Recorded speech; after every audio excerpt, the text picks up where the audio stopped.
Alors, aujourd'hui, le thème, c'est le 55e webinaire. J'en ai même fait plus entre mes conférences et tout. Je dois être au moins à 300. C'est leadership et intelligence collective. Voilà. Ça, c'est un thème enfin, tous les thèmes me passionnent, mais celui-là, comme d'habitude, me passionne autant que les autres. Alors, pourquoi, d'après vous, j'ai pris ce thème leadership et intelligence collective? Je n'ai pas pris au hasard. Hein. Alors, d'après vous, ça va être là une petite question là, pour démarrer, pour se mettre en train. Pourquoi j'ai pris ce thème-là? Parce que je vais vous le démontrer, enfin, je vais vous dire pourquoi je l'ai pris après. J'aimerais bien savoir un petit peu votre avis. Hein. Est-ce que vous avez un avis peut-être? Est-ce que vous n'avez pas du tout d'avis? Est-ce que vous voyez le rapport peut-être entre le leadership et l'intelligence collective? Moi, je dirais que le leader, dans le cadre du leadership, doit mobiliser un certain nombre de personnes. Donc, et il faut, à partir de ce moment-là, utiliser l'intelligence collective pour essayer de co-construire avec eux et d'avancer pour une vision ou autre. C'est une manière de fédérer. OK. D'accord. Être un bon manager. OK. Voilà. C'est la réponse de Fabienne. OK. Alors, nous allons voir un petit peu tout ça. Alors aujourd'hui, je vais utiliser beaucoup la pyramide de 10 pour Jean-Baptiste qui ne me connaît pas. J'ai été formé notamment par Robert 10 pendant 5 ans. Je l'ai même accompagné à former d'autres promotions une fois que j'étais dans un premier temps facilitateur d'intelligence collective et après formateur de facilitateur d'intelligence collective. J'ai accompagné des gens, enfin j'ai accompagné Robert pour des nouvelles promotions qui formaient et j'étais même un tuteur de facilitateurs et de formateurs d'intelligence collective. Donc je commence à connaître bien cet outil qui s'appelle la pyramide de Diels. C'est 40 ans de sa vie. Et Robert Diels, depuis les années fin 80, avec son premier client qui était un fameux Steve Jobs, et après il a accompagné Apple pendant 35 ans et d'autres sociétés comme Google, Fiat, aujourd'hui Elon Musk avec Tesla, etc., etc. Il a amélioré au fil du temps cet outil et je trouve que je m'en sers tous les jours et dans toutes mes formations, dans tous mes accompagnements. Alors, un petit rappel, vous avez 6 niveaux qui sont en chaque couleur. Il y a le rose, le bleu. Alors, le rose, c'est l'environnement pour traiter le où et quand, les comportements qui va traiter le quoi, capacité, le comment, valeur, croyance, le pourquoi, l'identité, le qui, et en haut, tout ce qui est la raison d'être, notamment le but. J'ai mis un jaune un peu pâle. Je ferai peut-être un jour quelque chose que sur la pyramide, mais c'est juste pour vous donner un petit peu les niveaux. Voilà. Le but, quand j'accompagne justement, je vais parler un petit peu de Fabienne ce soir, quand j'accompagne un entrepreneur, quand j'accompagne justement une équipe, alors soit en création, c'est génial, je commence à faire ça, ou une entreprise qui dysfonctionne, quand une équipe dysfonctionne, elle est désalignée. Voilà. Et la première chose que je fais, même pour un entrepreneur, notamment avec Irène qui est là, c'est que je leur donne tous les outils ou tous les moyens pour se réaligner. Et réaligner, ça veut dire quoi? Parce que souvent on parle d'alignement. L'alignement, c'est mettre de la cohérence sur tous les niveaux. Et l'alignement, pour moi, il est de haut en bas. Là, je dis bien de haut en bas. On commence par le haut, on finit par le bas. Alors là, il y a des grandes discussions parce que les gens qui font la PNL et qui font des formations PNL, ils ont tendance à prendre la pyramide du bas vers le haut. Mais moi, j'étais formé justement avec Robert sur l'intelligence collective et puis sur ses évolutions. Et je peux vous dire que l'alignement du haut en bas est 10 fois, voire même peut-être 20 fois plus rapide que quand on fait l'inverse. Donc, c'est pour ça que moi, aujourd'hui, je ne fais que ça. J'aligne du haut en bas de la pyramide et non du bas en haut. Et même, il y avait des gens avec moi qui étaient en formation, qui étaient des pénélistes. Moi, je ne me dis pas pénéliste. Ils partaient toujours de la pyramide du bas. Ils disaient, non, prenons le haut. On avait des discussions, donc après, voilà. Mais avec Robert, pendant 6 ans, on a toujours travaillé beaucoup le haut. Et après, le bas, ça coule de source. Voilà. Donc, pourquoi du bas en haut? Pour travailler d'abord le pourquoi d'un projet, d'une organisation, d'un système, hein, puisqu'on a parlé d'approche systémique avec Laurence. On travaille d'abord donc le pourquoi après le quoi et le comment. Je vous ai mis aussi deux autres liens aussi sur des webinaires que j'ai fait sur l'alignement et sur justement les points communs entre la pyramide de 10 et le cercle d'or, parce que le cercle d'or de Simone Sinek, c'est plus simple, qui parle du pourquoi, quoi et comment, le why, le what et le what. Voilà. Même si j'aime pas trop comment dire, je suis pas très anglophone, voilà. Donc c'est pour ça. Donc la pyramide, il y a 6 niveaux et on parle d'alignement. Et souvent on s'arrête là. Donc c'est déjà bien de faire ça, mais on peut aller encore plus loin. Et l'étape suivante, si on prend la pyramide de 10, c'est aussi d'aligner horizontalement. Voilà. Voilà.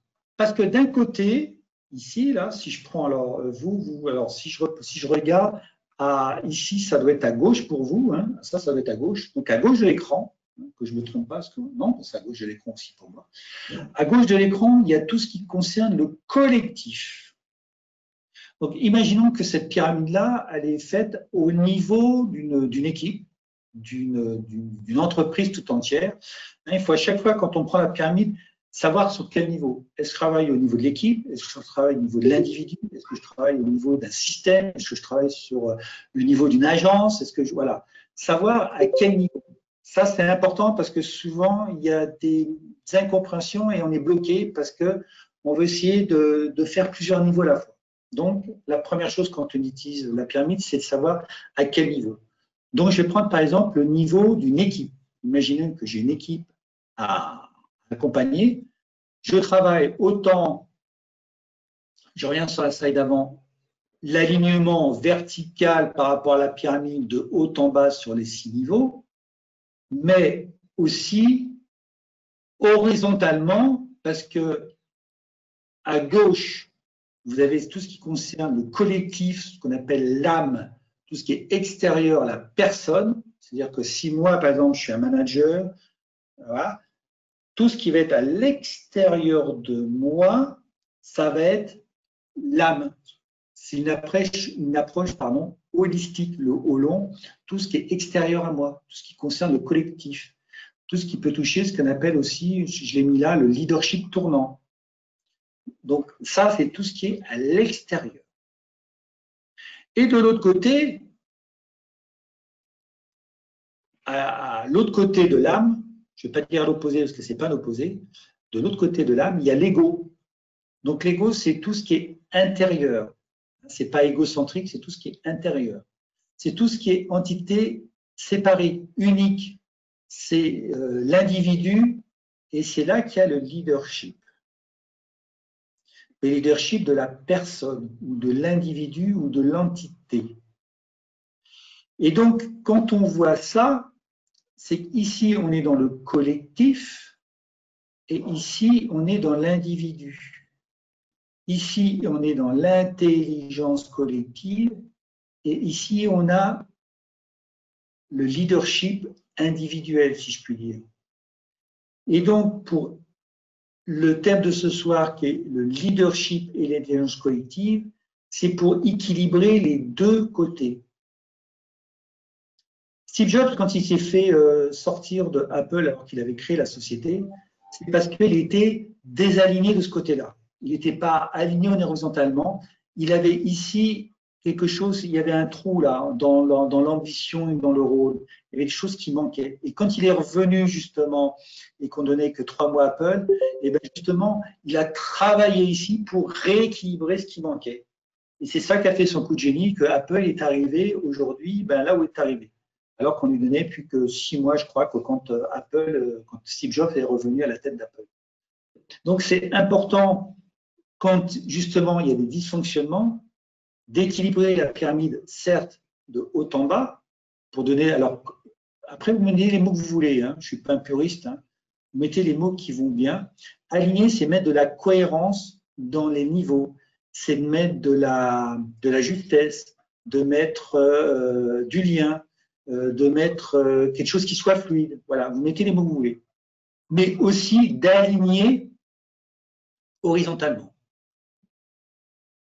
Là, j'ai souvent, dans ce cas-là, quand j'accompagne des entrepreneurs, c'est pas Irène qui est présente ce soir qui va me dire le contraire, il y a souvent pas d'ambition. L'ambition, elle est absente. Il y a des fois pas de vision, mais quand il y a une vision, souvent, il n'y a pas d'ambition. Et souvent, dans l'entrepreneuriat, je travaille beaucoup sur l'ambition des entrepreneurs parce qu'il y a un déséquilibre. Et le jour où l'ambition est au niveau de leur vision, je peux vous dire qu'intérieurement, les gens, ils changent. Mais ils changent en puissance sans avoir, je ne vais pas dire avoir rien fait, mais presque. Et ça, c'est super important. C'est juste un travail d'alignement horizontal que là, je fais. Et plus le niveau est haut, plus pour moi, il est important de l'aligner horizontalement. Voilà. Donc, le thème de ce soir, c'est ce côté-là, leadership et intelligence collective. Et on va surtout parler du leadership, parce que depuis 2 ou 3 webinaires, je parle beaucoup de l'intelligence collective. Donc, il fallait que moi-même, j'équilibre un petit peu. Voilà. Alors, je vais vous parler de la discipline du leader en intelligence collective. Parce que pour moi, c'est une philosophie, c'est une hygiène de vie, c'est des disciplines, c'est des attitudes.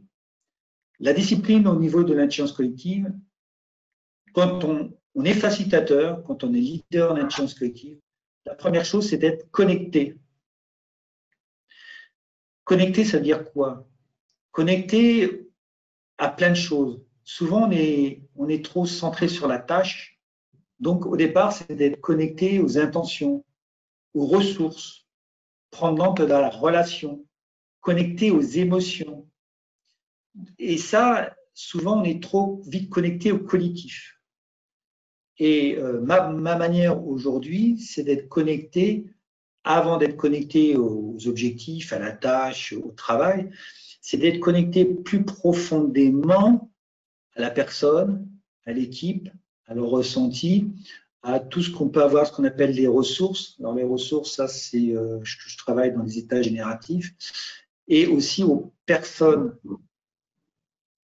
Souvent, une erreur, c'est qu'on travaille l'intelligence collective trop vite. On ne s'intéresse pas aux individus individuellement. Et ça, c'est une erreur. Ça part d'un bon principe. On travaille l'intelligence collective, on travaille en équipe. Ben, la première des choses, c'est de s'intéresser à l'individu et aux personnes. Combien de fois, moi, j'ai des gens qui disent, mais attends, on n'existe plus en tant qu'individu. On travaille par trop d'équipes. Et donc, la première chose, c'est de se connecter, mais authentiquement, hein, si je reprends le cadre du début, être authentique, être vrai, être connecté sincèrement aux personnes qu'on a autour de nous. Voilà. Ça, c'est important. Donc, alors, comment on fait? Alors, je travaille des états de résonance, l'état coach, l'état génératif. Donc là, j'ai des processus là-dessus. J'inclus beaucoup, je prends du temps de la relation avant de mettre sur la tâche. Ça, j'en ai beaucoup parlé. C'est qu'avant de démarrer une équipe, surtout une équipe dysfonctionne, et bien souvent, je passe 3 heures à prendre le temps de connecter les gens et pas tout de suite à travailler sur les problèmes et surtout à travailler sur le pourquoi, le passé. Moi, je travaille beaucoup sur le futur et sur le comment on va changer tout ça. L'intention, alors l'intention aussi, ça c'est un des facteurs clés de l'intelligence collective. L'intention fait partie du mindset, c'est avec quelle énergie et je vais venir ou comment je vais contribuer justement à faire travailler en équipe. L'intention, elle est là. Et les intentions sont très importantes. Et j'utilise l'intelligence R comme relation. Alors celle-là, je l'utilise beaucoup, l'intelligence relationnelle, et aussi l'intelligence émotionnelle, puisqu'on va parler des ressentis et on va parler des humeurs notamment. Alors ça, c'est un petit processus que j'ai fait moi, mais c'est un petit processus qui connecte vite les personnes. Donc, première chose, le leader, il faut qu'il soit connecté, mais connecté aux personnes. Et aussi, une chose importante, c'est l'interaction qui est importante. C'est être connecté, que ces interactions soient les plus puissants aussi. La deuxième chose, c'est d'être dans un état d'esprit. Alors, l'état d'esprit, c'est aussi important, c'est aussi ce que j'utilise beaucoup dans le mastermind. Vous regardez aussi le webinaire que j'ai fait Objectif Résultat, vous voyez l'importance de l'état d'esprit dans tout le processus sur lequel j'ai fait une 10 ou 12 étapes pour moi, c'est la chose qu'il faut travailler en premier dans une équipe, c'est l'état d'esprit. Si l'état d'esprit est mauvais, vous pouvez faire tout ce que vous voulez, vous n'aurez pas de résultat. L'état d'esprit est important, mais on peut changer les états d'esprit assez vite. Voilà. Être correct et dire la vérité. Donc là, pour dire la vérité, ce qui est important, c'est le cadre et de mettre de ce qu'on appelle la sécurité psychologique. C'est la sécurité psychologique, je crois que c'est le premier facteur clé que Google a trouvé dans son étude. Alors, je vais dire une chose, c'est pas Socrate, c'est Aristote, c'est dire la vérité. Dès qu'on met la sécurité psychologique, s'il n'y a pas de sécurité psychologique, les gens ne vont pas vous dire la vérité, il ne va pas y avoir d'authenticité, et là, vous n'aurez pas d'intelligence collective. C'est déjà mort. Donc, avant de commencer, c'est mort. C'est pour ça qu'il faut travailler en amont tous ces processus de relations entre les personnes. Et donc, pratiquer l'authenticité. Donc ça, c'est ce qu'on avait identifié dans notre étude avec Robert, dans ma première formation avec Robert. C'est l'authenticité, c'est le facteur clé de l'intelligence collective. S'il n'y a pas d'authenticité, il n'y aura pas d'intelligence collective. Donc pour ça, on retravaille les états de résonance. Vous voyez, vous les avez là. Le cadre. Donc là, le cadre, c'est de co-créer le cadre, justement, pour mettre cette sécurité psychologique. Et là, c'est aussi que trouver des systèmes. Parce que dans les équipes, quand vous allez arriver dans des équipes, il y a des égos.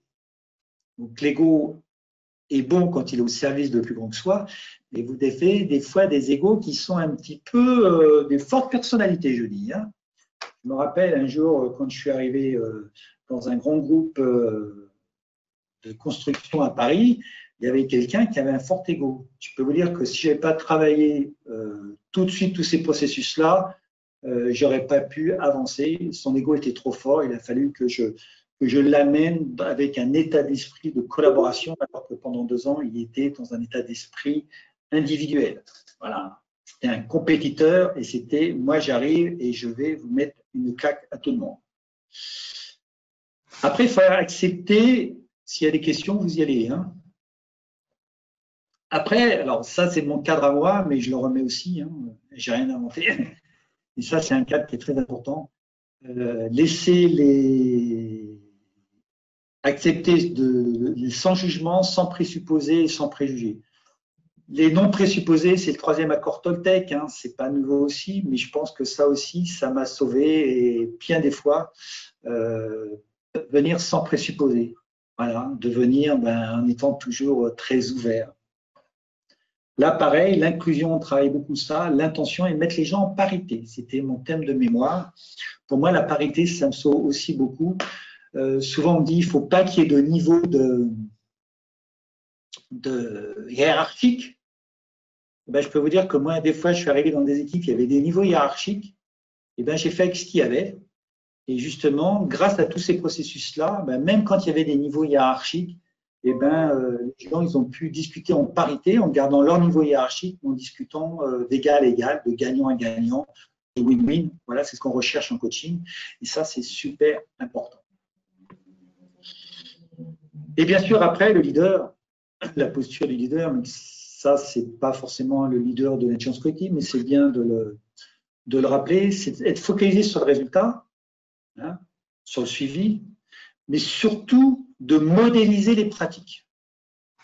Je pense que le plus du leader d'intelligence collective, c'est vraiment de modéliser justement pour qu'on gagne en performance et qu'on gagne en performance collective. Et plus on va modéliser, plus on va monter en performance collective, plus on va devenir sage. D'ailleurs, c'est le 3e module de l'intelligence collective. C'est celui que je préfère le plus, la sagesse de l'intelligence collective. Et souvent, les gens disent, ouais, mais les groupes ne sont pas sages. Ben, il y a des groupes qui peuvent être sages. Hein. Alors, c'est vrai qu'aujourd'hui, avec notamment le Covid, on voit que il y a peut-être des groupes qui ne sont pas forcément très sages. Mais quand on prépare bien et qu'on aligne bien les gens, en général, la sagesse collective, elle peut venir assez vite. Donc, je vous ai remis aussi là, quand vous aurez le support, le webinaire sur objectif résultat avec le processus que moi j'utilise en intelligence collective. Donc, moi, en tant que facilitateur, je suis un leader, quelque part, j'ai mon leadership que j'incarne. Et je fais tout ce processus-là justement pour amener les gens à avoir des résultats. Alors, pour répondre à Alice, la modélisation. La modélisation, c'est quelque chose qui est très important. Par exemple, le webinaire. Je vais prendre le webinaire. Je fais un premier webinaire. Hein, une première fois. Bon, je le fais. Je me pose et je me dis, quelle est la différence, qu'a fait la différence sur ce webinaire-là? Qu'est-ce qui a bien marché? Ah, bah tiens, par exemple, j'ai préparé mon support, j'ai fait ça. Donc, je vais identifier les facteurs clés, les facteurs de réussite de mon premier webinaire. Quand je prépare mon deuxième webinaire, je vais utiliser ces premiers facteurs clés systématiquement et je refais un deuxième webinaire. Mais comme j'ai déjà fait des choses en conscience qui marchent bien, donc je suis monté à un niveau de confiance, au deuxième webinaire, je me dis, tiens, je me repose la même question. Qu'est-ce qui a fait la différence? Là, dans le deuxième webinaire. Ah ben tiens, j'ai mis ce truc-là en plus, là, que je n'avais pas mis dans le premier, ben, je vais le noter. Et ainsi de suite, tout doucement, ben, vous faites des recettes, en fin de compte, la modélisation, par rapport à vos expériences. Mais l'avantage de la modélisation, quand vous modélisez ça, c'est que vous apercevez qu'il y a des facteurs clés que vous pouvez mettre dans un webinaire, que vous pouvez transposer dans une réunion, dans une conférence. Parce que vous apercevez que ça, en fin de compte, ce n'est pas uniquement dans le webinaire que c'est important, c'est peut-être dans tout ce que vous faites, dans tous les processus.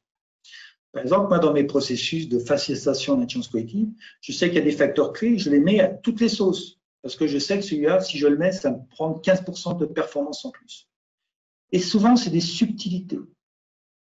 Il faut toujours se pointer et se poser la question. Ça, c'est important parce qu'on dit, ouais, bah, ça y est, j'ai compris, ça, je m'en souviendrai. Je peux vous dire qu'aujourd'hui, je me mords les doigts parce que je ne connaissais pas la modélisation. Il y a des choses que j'ai fait et qui marchaient. Je suis incapable de savoir comment j'ai refait. J'aurais modélisé, je peux vous dire que ça m'aurait fait gagner beaucoup de temps et peut-être aussi beaucoup d'argent. Donc, la modélisation, c'est ça, c'est de faire des recettes, comme une recette de cuisine, mais de le faire sur les interactions humaines. Et souvent, on me dit, mais ce n'est pas possible. Ben, je peux vous dire que si. Parce que quand je prends une équipe de 100 personnes le matin que je ne connais pas et que le soir, il y a des choses un peu magiques qui sortent, les gens me disent, ouais, mais Eric, tu as de la chance, tu as toujours des bonnes équipes. Non, c'est que j'ai modélisé des processus, dans l'ordre aussi, je les mets en route et ça m'apporte des résultats. C'est quelque chose où ça marche. Vous avez des sportifs, ils ont des résultats réguliers. Je peux vous dire que souvent, ben, ils ont modélisé quelque chose, ils ont leur pratique. Et les sportifs qui sont en dents de scie, ben, souvent, ils ont oublié ce genre de choses, de modéliser. Donc, si vous voulez quelque chose qui soit régulier, la modélisation est quelque chose d'important. Et c'est même pas régulier parce que vous avez monté à chaque fois en performance. Donc, c'est plutôt une pente ascendante. Alors, je ne sais plus qui est-ce qui m'a posé la question. Est-ce que j'ai répondu à la question? Il faudra peut-être que je fasse un webinaire sur la modélisation. Tiens, pourquoi pas? Alors, les pratiques, tiens, j'oublie un S. Voilà. Aller de l'avant. Donc, ça, c'est important. Un leader, la définition du leadership, c'est quelqu'un qui va prendre une nouvelle route parce qu'il a une intuition et qui va inspirer les gens à le suivre. Alors, attendez, j'ai fait une bêtise. Parce que je viens de voir une faute. Et oui, voilà, ben, je la ferai un autre jour. Donc, le leadership, c'est ça. Donc, c'est un leader, il va de l'avant. Il va essayer de prendre des sentiers ou des voies qui n'ont pas été encore traitées. Voilà. Mais surtout, ce que je fais encore, c'est de l'alignement. Je reviens sur l'alignement. C'est vraiment être focalisé sur le pourquoi, sur la raison d'être. Aujourd'hui, il y a beaucoup de burn-out, il y a beaucoup de risques psychosociaux, parce qu'il n'y a pas de pourquoi, il n'y a pas de raison d'être dans les projets. Et c'est pour ça qu'aujourd'hui, ben, on navigue un peu à vue. Enfin, pas moi, mais il y a beaucoup de gens qui naviguent à vue parce qu'ils n'ont pas le pourquoi. Ils travaillent beaucoup sur le comment, mais pas sur le pourquoi. Donc, c'est quelque chose d'important. Et à partir de là, un leader en intelligence collective, ben, en plus avec les processus, il va inspirer les gens à le suivre. C'est ça le leadership. Donc, il faut aller de l'avant.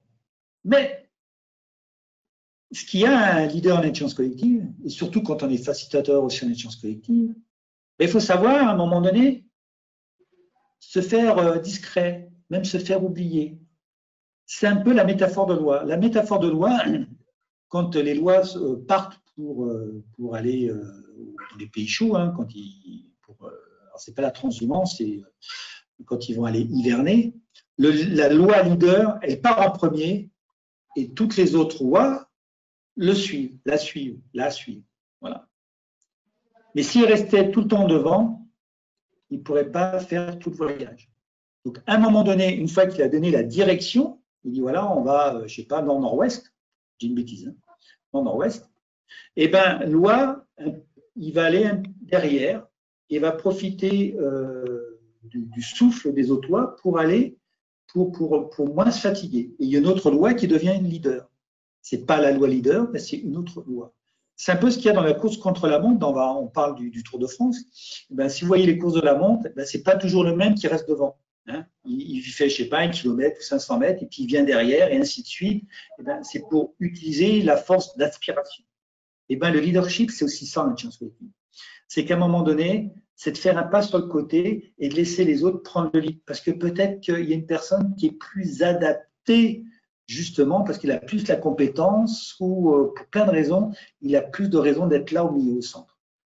Et à son tour, à un moment donné, quand il n'a plus de raison d'être au centre, eh ben, il va laisser une autre personne prendre le lead.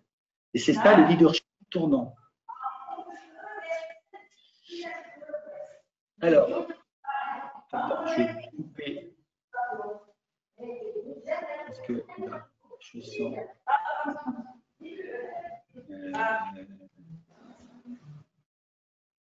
Voilà. Il y a une chose aussi, c'est de lâcher prise sur le pourquoi et le comment faire, et laisser vraiment les gens responsables, autonomes. Aujourd'hui, ça c'est important.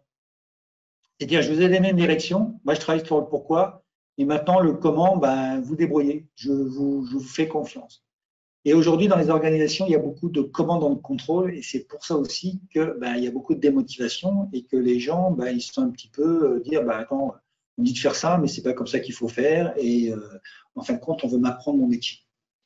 Donc, lâcher prise sur le contrôle, hein, et surtout sur le comment faire. Alors ça, en ce moment, ça, je pense que celle-là, elle est importante, c'est être à l'aise avec l'incertitude. On me dit, mais comment tu peux être à l'aise avec l'incertitude, Eric? Je dis parce que je suis connecté justement à mes ressources, je suis connecté à mon intuition, mes émotions, et je vais utiliser justement des intelligences qui sont hyper puissantes. Voilà. Et l'intelligence émotionnelle et intuitive est très importante pour justement être à l'aise avec l'incertitude. Alors ça s'apprend, hein, c'est du lâcher prise sur le cognitif. Complètement. Hein. Et admettre qu'on ne sait pas et piloter avec un pied dans le futur ou un pas avec le futur, c'est être un petit peu visionnaire, la vision des choses. Donc ça, c'est super important.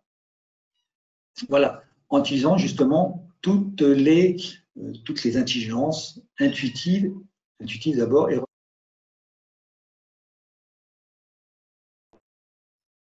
voilà. Donc ça, si vous n'êtes pas à l'aise avec l'incertitude en disant ouais, il y a le Covid, voilà, que vous trouvez que c'est une menace, et bien quand vous êtes à l'aise avec l'incertitude, vous transformez les menaces en opportunités. Moi aujourd'hui, le Covid m'a apporté beaucoup d'opportunités. Et ça, souvent les gens disent ouais, tu vas être stressé. Je dis non, je ne suis pas stressé, je suis très bien parce que j'étais en plus aligné. Et en fin de compte, le Covid m'a pas donné de stress, alors qu'il y a aujourd'hui des gens qui sont hyper stressés. Voilà. Quand on me dit comment tu fais, c'est ça, c'est tous ces travaux-là.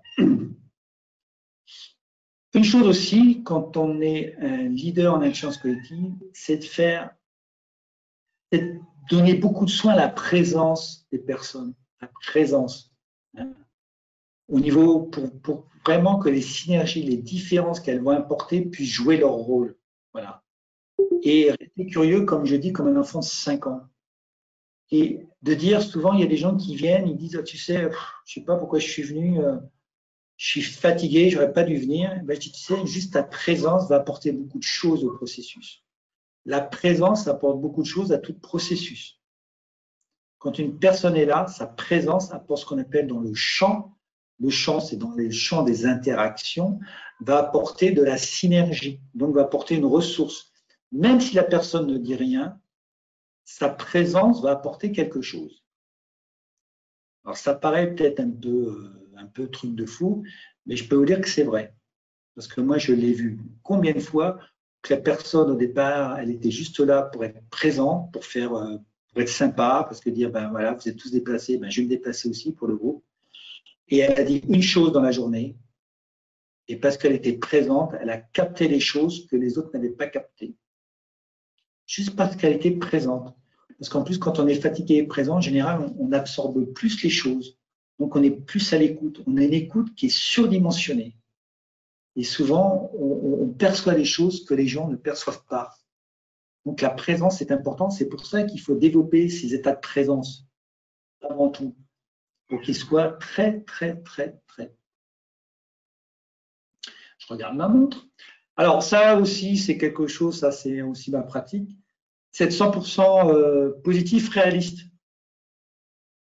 Positif, réaliste. C'est pas dire que tout va bien, c'est dire ok, il faut être positif, mais de temps en temps, redescendant sur la terre, et qu'est-ce que la réalité nous impose comme choix. Voilà. Donc inspirer sur l'importance d'attendre des résultats, ça c'est important, et focaliser toutes les attentions. L'intention va focaliser les attentions sur les objectifs. Si vous n'avez pas d'intention, souvent les gens ils vont pas avoir leur attention sur les objectifs. C'est pour ça que l'intention que j'ai dit 2 slides avant est très importante. Parce que l'attention, ce n'est pas les attentes. L'intention, c'est proactif, ça focalise, ça commence à mettre les gens dans l'action et dans le mouvement. Et le mouvement est une des plus grandes intelligences qu'on utilise dans l'intelligence collective. Le mouvement, c'est le mouvement, le corps, c'est une intelligence très importante qu'on utilise très peu. Je peux vous dire que quand on utilise le mouvement, ça parle d'elle-même. Une intelligence du mouvement qu'on utilise dans le sport, notamment au basket, quand ils veulent un temps mort, ils font juste ça. Ce mouvement-là, tous les gens comprennent. Ce mouvement-là, tous les gens le comprennent. Il y a beaucoup de mouvements qui valent mieux qu'une image même. Et ça transmet quelque chose d'important, l'intelligence du mouvement. Lui debout avait utilisé l'intelligence justement des signes et justement il facilitait justement juste avec des signes. Rendre les choses possibles, ça c'est important. Ça c'est hyper important à travers les objectifs SMART et j'ai mis le SMART E comme éthique et écologique. Alors il y a une question, je regarde la question. Oui, Alain, il y aura le replay, t'inquiète pas. Voilà. Et ça, c'est important. Souvent, et on le voit dans l'imagineering, les gens ils disent ouais, non, mais c'est pas possible. Rêver et après rendre des choses possibles. On voit ce qu'aujourd'hui Elon Musk fait. Il rend des trucs qu'on avait dit qui étaient impossibles. Ils avaient dit que c'était impossible de récupérer les lanceurs de fusées. Et Elon Musk, aujourd'hui, les récupère et a diminué, je ne sais plus, de 50 ou 70% le lancement des fusées. Voilà. En plus, lui, il est toujours dans son côté écologique. Pour lui, c'était de la perte pure de toutes ces choses qu'avait créé l'homme qui étaient complètement détruites. Lui, il a fait ramener les lanceurs de fusées et c'est la chose qui est le plus chère. Voilà. Donc, les choses qu'on disait impossibles, aujourd'hui, ben, c'est possible. Voilà. Donc, ça, c'est important. Mais de le faire d'une manière éthique et écologique. Voilà. Et de mettre justement l'intelligence collective à long terme. Donc, ça, c'est vraiment un état d'esprit du leader en intelligence collective. Quand je suis facilitateur, les gens me disent ouais, mais c'est pas. Attendez, tout est possible. Tout est possible. Voyons voir comment on peut le faire. On va prendre des processus pour rendre possible. Développer les capacités des individus. L'intelligence collective, en premier, on s'occupe des individus. Donc, un leader justement en intelligence collective ou un manager en intelligence collective, mais pour moi, le leadership est une posture, le management est une fonction. Voilà, c'est ça aussi ma définition. Donc, le manager peut être un leader. Et sa posture, c'est de dire, ben voilà, je vais développer les capacités de mes collaborateurs. Et par plein de choses, par les formations, par les groupes de pairs, groupes de mastermind, et pour que justement, dans ces processus-là, les gens, ils apprennent par eux-mêmes, ils apprennent d'une manière rapide et pragmatique. C'est ce qu'on appelle l'entreprise auto-apprenante. Voilà. Donc ça, c'est super important que les gens, le leader, il n'a pas peur. Je ne sais pas si je l'ai mis là, non, je ne l'ai pas mis là. Il y a une citation chinoise que j'adore, c'est malheur au maître qui ne veut pas que son élève le dépasse et malheur à l'élève qui ne veut pas dépasser son maître. Un leader, un bon leader pour moi, si son élève le dépasse, eh bien, il doit s'en réjouir. Moi, quand quelqu'un fait mieux que moi parce que je l'ai formé et tout, je suis super content. Pour moi, c'est même de la reconnaissance. Je suis fier que la personne, elle a pris son envol. Voilà. Et bien, c'est ça. Ça, pour moi, c'est vraiment la capacité d'un leader. Et justement, donner des responsabilités. Il doit lâcher justement le comment faire et vraiment développer le côté de du notion du mérite. Voilà. Pour que les personnes nous dépassent afin qu'ils s'épanouissent. Le but, pour moi, ma vision, c'est que chacun s'épanouisse. Et pour que chacun s'épanouisse, eh ben, il faut qu'il me dépasse. Voilà. Et voilà, ça, c'est mon but. C'est vraiment ma vision. Et ça, c'est important. Et souvent, moi, quand j'étais manager pendant pas mal de temps, quand les gens me disaient, je peux faire ça, ben, je dis, vas-y, je ne sais pas faire, ben, je vais t'apprendre. Et je leur donnais des capacités et les gens, ben, ils ont pris mon poste quand je suis parti dans d'autres sociétés, ils sont toujours maintenant à ces postes-là au bout de 20 ans. Et j'en suis content, ça veut dire que ben, j'ai été utile quelque part. C'est ça que ça veut dire. Voilà. Je regarde, il n'y a pas de questions. Voilà. Vous êtes studieux ce soir. Voilà.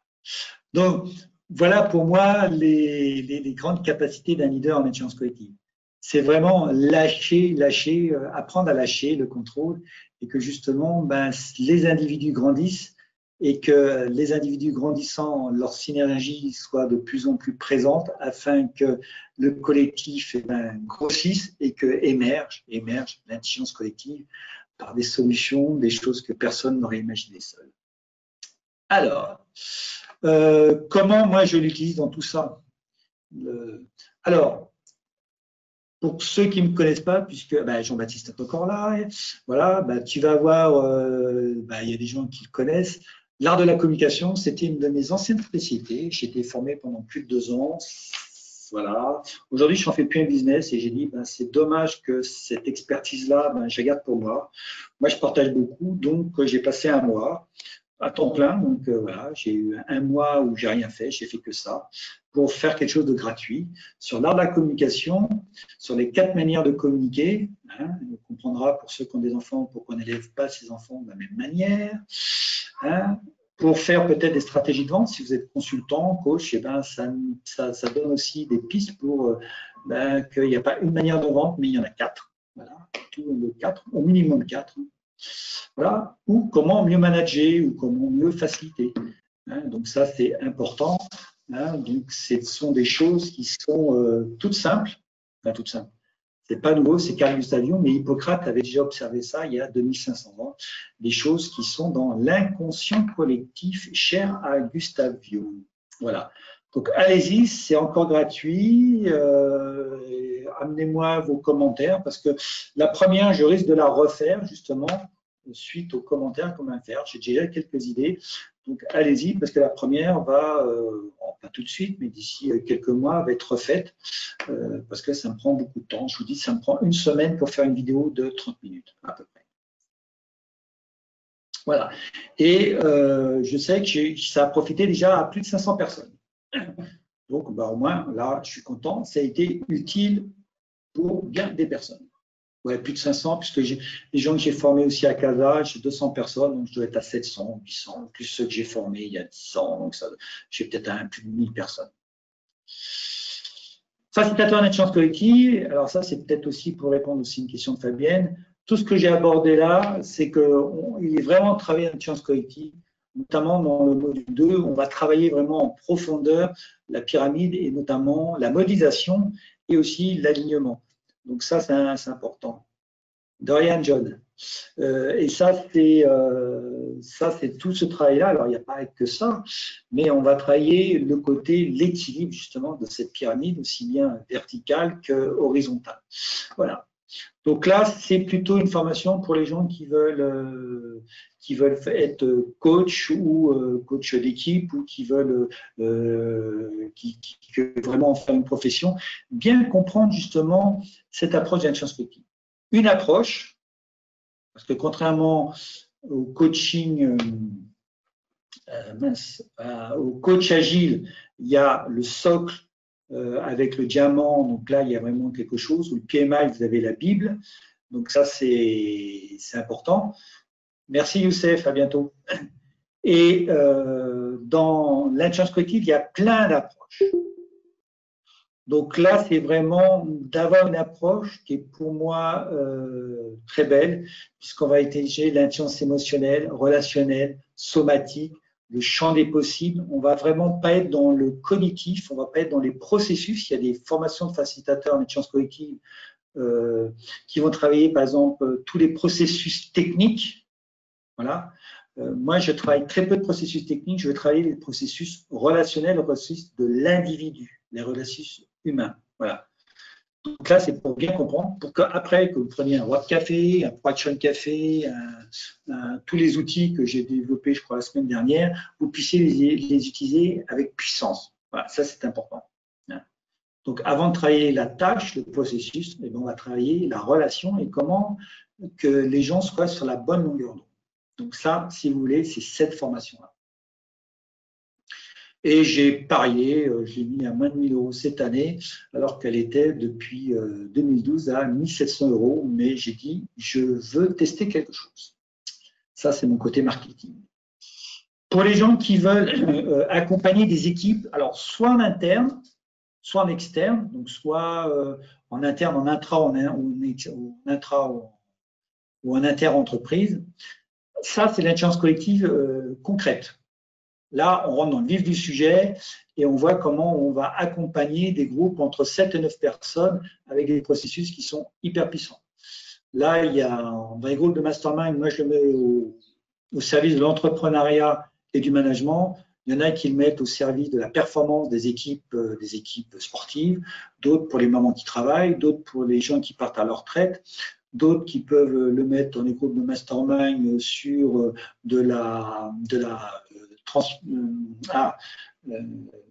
pour transmettre la compétence horizontalement. Puis, il y a plein de manières de faire des groupes de mastermind. Là aussi, il y a plein d'approches, puisque ce n'est pas nouveau. Là, j'ai catalysé justement le processus central qui est le hot seat grâce à tout justement les petits détails que j'ai modélisés dans l'intelligence collective pour vraiment amener de la performance. Aujourd'hui, au bout d'1 heure, les personnes repartent avec 150 idées justement issues du groupe, et même les gens qui n'ont pas partagé un projet repartent avec tout cet enrichissement en 1 heure. Ça va très très vite.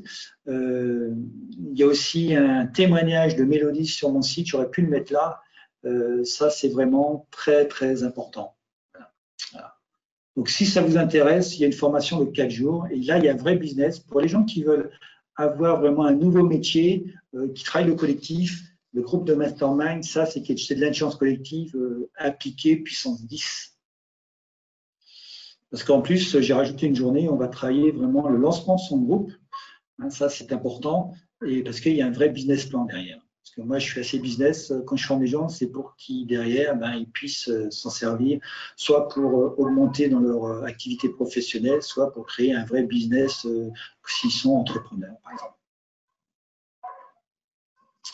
Alors, le management collaboratif. Alors, si vous êtes manager, que vous êtes dans une entreprise et que vous voulez passer un cap supérieur et passer d'un management collaboratif ou un leader collaboratif, là, j'ai fait une formation de 7 modules en ligne. Donc, celle-là, elle est en ligne. Un module par semaine pour y aller progressivement. C'est une formation que j'ai testée, que j'ai créée justement à Casablanca, où était Youssef, qui nous a quittés. pendant un an. J'ai formé plus de 250 personnes déjà. Elle était faite, je l'ai vite améliorée, affinée et tout ça. Et aujourd'hui, elle marche très très bien. Donc, si vous voulez vraiment comprendre les dynamiques d'équipe et passer un niveau cap au niveau du management, celle-là, elle est pour vous. Si vous êtes manager, vous voulez rester dans une entreprise, c'est le moment de l'intelligence collective concrète et pragmatique que vous pouvez utiliser dès le premier module. Vous allez pouvoir utiliser des choses le lendemain dans votre entreprise. Donc, voilà. J'ai été 30 ans manager et je me suis dit, si j'étais manager avec tout ce que je sais maintenant sur l'intelligence collective, par quoi je commencerais et comment je commencerais, avec quels ateliers, quels exercices. Donc, je me suis remis dans la peau d'un manager et j'ai fait ma formation comme ça. Voilà. Après, j'ai extrait parce que c'est le module le plus regardé aujourd'hui et c'est un petit peu normal peut-être. C'est les réunions collaboratives. C'est peut-être avec le Covid où aujourd'hui on s'est aperçu que les réunions, c'est pas forcément. Il y a des problèmes dans les réunions. Il y a une perte d'énergie, ça on sait, les études le demandent. Et il y a l'art et la manière de faire les réunions. Et donc, j'ai extrait le module qui est dans le management collaboratif, justement, et je l'ai extrait. Donc, si demain, vous faites ce module-là en priorité et que vous recommandez derrière le management collaboratif, avant de le commander, vous me faites signe et je vous ferai une ristourne de cette valeur-là sur la formation management collaboratif. C'est une manière de tester le module qui plaît le plus aujourd'hui. Vous ne saurez peut-être pas tout parce qu'il y a quand même des éléments qui viennent dans la formation management collaboratif, mais c'est une manière de voir à faible prix, puisque ça ne fait même pas 200 €, mais ça peut vous faire gagner beaucoup de temps, d'énergie et de performance, surtout qu'on passe quand même pas mal de temps dans les réunions. Donc, pour permettre de déléguer, motiver, encourager vos collaborateurs, développer un climat de confiance, mettre de la parité, de l'équité, et surtout de gagner du temps et d'efficacité parce que vous allez apprendre à alléger votre charge de travail.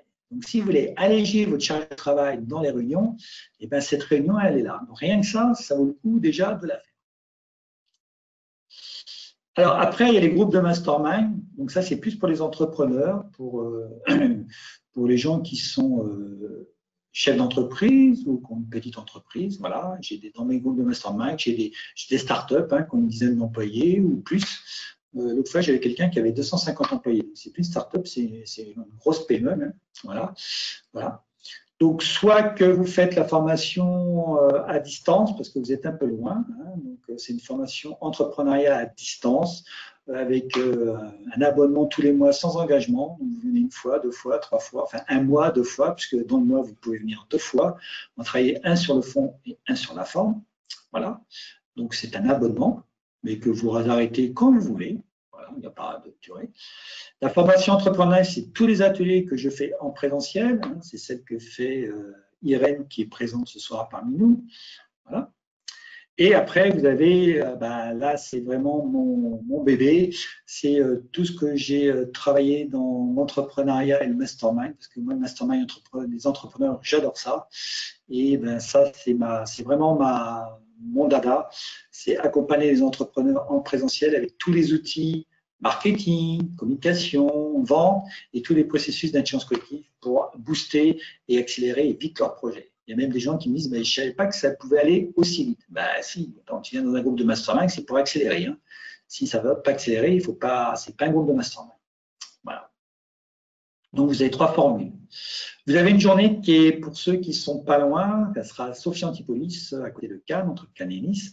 La Booster Day, c'est une journée, si vous êtes entrepreneur ou si vous voulez goûter un petit peu ce que c'est de l'intelligence collective appliquée, il y aura des processus d'intelligence collective comme le Hot-Site, comme Production Café, il y aura les états de résonance que je vous ai beaucoup parlé, il y aura des ateliers pour entrepreneurs, il y aura des conférences, vous pourrez participer, partager avec d'autres facilitateurs, parce que je ne suis pas tout seul, j'ai même formé des gens. Et s'il y a des gens qui sont spécialisés peut-être dans l'intelligence émotionnelle, il y aura peut-être quelqu'un qui sera spécialisé dans l'intelligence émotionnelle, qui est notamment entraîneur d'une équipe de France de ski Voilà. Donc, il a beaucoup, beaucoup d'expérience. Donc, si vous voulez rencontrer des gens comme ça, eh ben, cette journée est là pour vous et ça va pouvoir permettre de voir l'intelligence collective en action. Voilà, vous avez le programme et vous pouvez encore profiter de 50% de remise. Donc, c'est vraiment une formation juste pour me payer, on va dire, mes frais de salle. Voilà. Vous pouvez me voir aussi sur les articles. J'ai écrit pas mal d'articles. Il y a longtemps que je n'en ai pas fait un, mais je vais bientôt, j'en ai plusieurs en préparation. Les événements, parce que je suis un grand praticien, donc montrer que je fais beaucoup de choses. Je fais beaucoup de choses dans les formations ou dans les événements, ma facilitation. Je suis un grand praticien. Je n'ai pas été juste formé et je pratique beaucoup. Et bien sûr, tous les replays. Là, je suis ce soir au 55, je crois. Donc, vous avez tous les liens et vous avez pas mal de choses que j'ai traitées, cas par cas. Voilà. Vous avez aussi, si vous voulez voir juste un rapide coup d'œil, l'agenda. Vous avez, peut-être pas à jour, mais peu importe. Mais ça, c'est qu'une photo. Mais sur le lien, il est toujours à jour. Ma secrétaire fait ça pratiquement le jour J. Vous avez tous mes nouveaux webinaires, toutes mes nouvelles conférences, tous mes ateliers, etc. Si vous voulez participer. Et souvent, tout ça, c'est toujours gratuit. Donc, c'est une manière de pouvoir goûter et de partager justement ma passion, qui sont la dynamique d'équipe, tout en s'intéressant à l'individu. Voilà, c'est ça important. La semaine prochaine, il y aura l'art de la facilitation. Donc, c'est pourquoi on parle de facilitateur. C'est quoi? Je me suis même posé la question quand j'ai fait la formation. J'ai dit, bon, voilà, ok, mais il y a une différence. Pour moi, aujourd'hui, il y a vraiment un sens sur la facilitation et ça veut vraiment dire quelque chose. Donc, facilitation d'intelligence collective, je n'ai pas mis, mais l'art de la facilitation à l'intelligence collective. Donc, ça sera la semaine prochaine, même heure, même endroit. Donc, c'est ça. Donc, pour ceux qui veulent un petit peu voir qu'est-ce qui se cache derrière la facilitation, parce qu'on me pose souvent la question, mais tu fais quoi comme métier? Et quand je dis facilitateur, les gens, je ne dis pas que je suis facilitateur d'abord, mais si je dis facilitateur, les gens disent, mais ça veut dire quoi? Tu facilites quoi exactement? Parle-nous, Eric. Dis-nous exactement. Voilà. Hop, là, il y a peut-être des coupures. J'espère que ça va être bien enregistré, tout ça. Voilà. Et donc, la slide, elle arrive. Voilà. Après, pour ceux qui le veulent, communiquez avec moi. Là, j'ai un petit truc qui s'est Attendez, là, voilà, j'ai eu un petit saut. C'est de me dire qu'est-ce que vous avez mis dans les webinaires, comment je peux les améliorer. Voilà. Et puis surtout, si vous avez des thèmes, il y a déjà des thèmes que moi j'ai mis, mais si vous avez des idées de thèmes, il y a peut-être la facilitation, non, la modélisation tout à l'heure, il y a peut-être, mettez un j'aime sur la modélisation et je le mettrai peut-être en priorité, je le mettrai en priorité s'il ressort. Voilà. Et pour